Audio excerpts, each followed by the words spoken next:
वो ये कि क्या ये युद्ध थम गया है या अभी इस युद्ध में कुछ बाकी है। इस बात को सबसे पहले समझने की कोशिश करेंगे।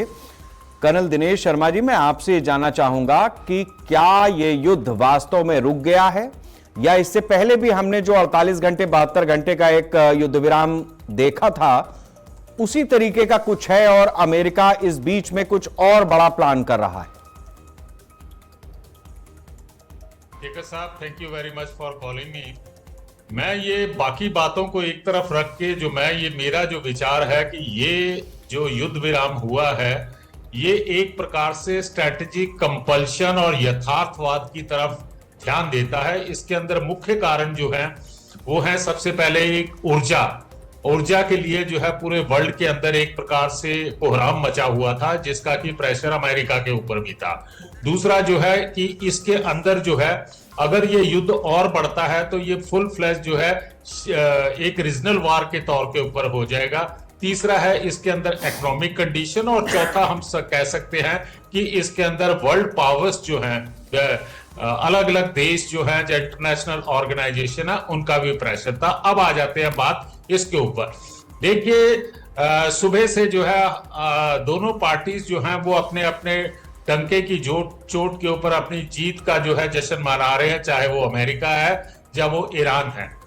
लेकिन जो यथार्थ के अंदर जो बात निकल कर आती है उसका फर्क ये है कि जिस समय प्रेसिडेंट डोनाल्ड ट्रंप ने जो है एक प्रकार से पूरे वर्ल्ड के सामने एक स्टेटमेंट दी थी कि अगर दिए हुए समय से पहले स्टेट ऑफ हार्मुज को नहीं खोलते हैं तो वो बहुत ज्यादा सख्त एक्शन लेंगे। उनकी भाषा कैसी थी उसको मैं रिपीट नहीं करूंगा, लेकिन ये इस प्रकार का जो अल्टीमेटम था तो इससे जो है ईरान को भी एक प्रकार से खतरा हुआ और उसने अपने पावर पॉइंट और बाकी जगह जो है अपने सिविलियंस की एक ह्यूमन शील्ड बना दी। तो ये इंडिकेट करता है कि दोनों पार्टीज जो हैं वो किसी ना किसी तरह से अपनी इज्जत को बनाए रखते हुए और इसके साथ जो है वो युद्ध के खत्म करना चाहते थे या विराम करना चाहते थे।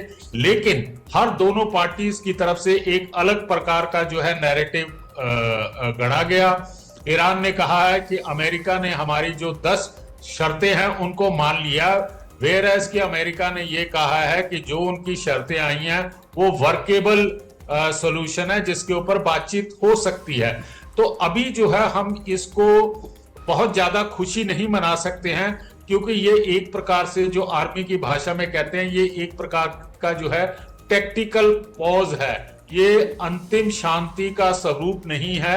ये तो अब 10 अप्रैल के बाद पता चलेगा कि किस प्रकार की बातें आगे निकल कर आती हैं और दोनों पक्ष किन बातों के ऊपर सहमति बनाते हैं ताकि ये युद्ध जो है परमानेंटली रुक सके।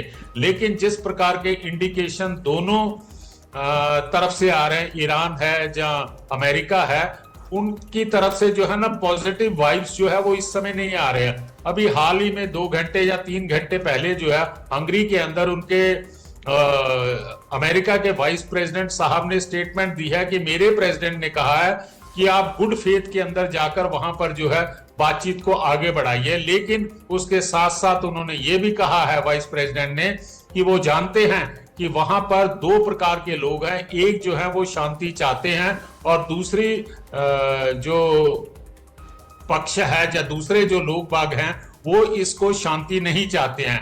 देखिए साहब, अमेरिका के अंदर पॉलिटिकल सिस्टम और आर्मी सिस्टम दोनों एक पेज के ऊपर नजर आते हैं जब ये सीज फायर का ऐलान किया जाता। लेकिन अब ये देखना पड़ेगा कि ईरान के अंदर क्या political system as well as जो उनका ठीक है कर्नल साहब,